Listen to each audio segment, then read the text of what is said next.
Hey everybody, I just wanted to jump on here and touch on a few points as we observe the things that are happening around us. I first wanted to just give thanks to the Most High for his love and his continued mercy unto his people, and pray that, we as a people, the children of Akobi, Yashra, are able to humble ourselves and turn from our wicked ways.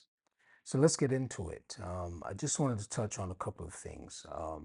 I've been speaking about this now for some time, and well, touch on one thing and a couple of articles, so to speak. Keep in mind that when you hear the government speak about something that may or may not happen, well, that may happen, it is already, the decision has already been made. And so I'm just going to read an article from The Guardian about 3 or 4 days ago. The title of the article is Chatter and Fear About U.S. Military Draft Emerge as Trump's Iran War Drags On. So let's read a bit. In recent weeks, Donald Trump has ordered a number of Marines and Army paratroopers to head to the Middle East, gesturing toward a possible ground war to reopen the Strait of Hormuz or secure nuclear weapons material. The proactive military activity has led to speculative conversation about what it would take to invade a country twice the population and 3 times the size of the territory of Iraq. The White House has done little to end the debate. On the 8th of March, the White House Press Secretary Caroline Leavitt chose seemingly offhandedly to respond to a conservative journalist Maria Bartiromo's question about the possibility of a military draft in vague terms. The president, as commander in chief, she says, wants to continue to assess the success of the military operation.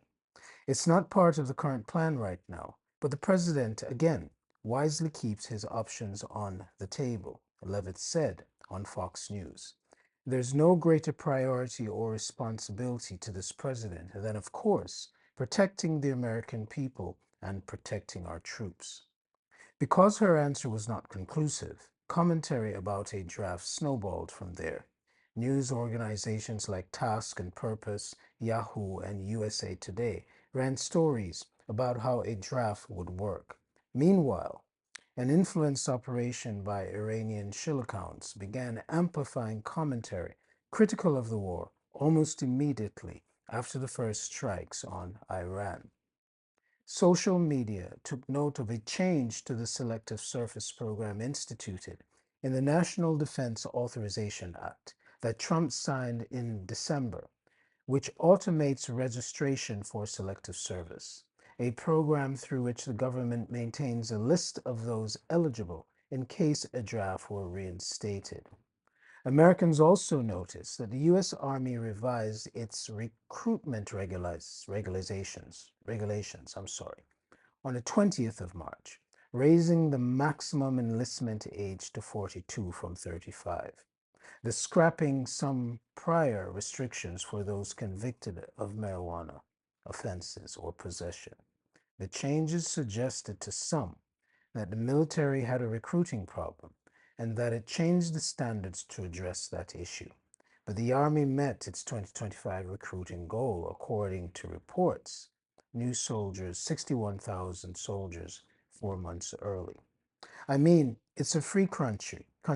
They can talk about it all they want, said Lawrence Romo, a former director of the Selective Service System in the Obama administration. But I don't think it's serious unless there is a long-term issue with not being able to recruit for the volunteer force in the long term, or we have a war where we have no choice. Now, that being said, I also wanted to read from a commentary. I'm just going to read actually a couple paragraphs of the well known journalist Tucker Carlson. I want everyone to keep in mind, however, that there are many players in this game, and regardless of how this commentary may sound, again, he is a player in a game.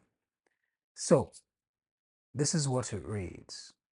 If Iran, if the Iran war was bad, allowing the US government to arrest, persecute, investigate, spy on US citizens for exercising their God given rights is worse. And you'll know it's bad when they start talking about a draft. Now, what is a draft? Well, of course, it's the definition of tyranny. Somehow, the right of a government to take the fruit of its population, its young, fit citizens, the ones who are supposed to build the civilization, continue the country, take them and force them to risk their lives, and in some cases die, for a decision they didn't make, and in this case, they don't support at all. Family, Yasharal, children of Akobi. I've been speaking about this for at least 2 years, that all of the signs have been present and there, that the draft will be enacted, and it's coming. And it's going to happen before the end of this so-called calendar year, this Babylonian year.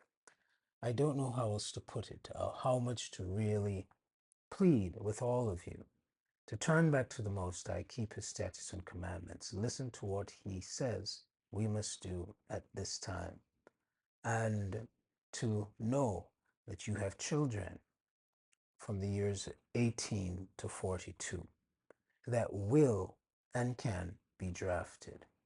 What is your position? What are you going to do? That also includes anyone at this point, according to the standards and the rule change. That will be anyone that is a citizen, anyone that is a non-citizen, even those that are here illegally can be drafted, as well as those that are permanent residences, aka green card holders. Family, we're at crunch time. We're here. We're here at the point where the writing is on the wall, right? It is right before you. You need to wake up. You need to take action. You need to move. You need to protect your family. You need to save your children. You need to repent. You need to turn back to the Most High, keep His commandments, because our captivity and our exile has ended. And so I just want to say to everyone that as a watchman on the wall, it's my continued duty and responsibility to continue to come and to talk and to plead. But I'm going to say at the end of this video something I've never said before. If you care to reach out to me, reach out to me to the comment section. I'll send you my email. We can discuss what is going on, what the Most High has called some of us to do, where we are, what is happening, and the decisions that you may need to make. So that being said, if you've made it this far, please subscribe, right? So those out there that need to hear the algorithm will push it out to them are people that they may hear. So until then, I say, see you on the next one. Sila.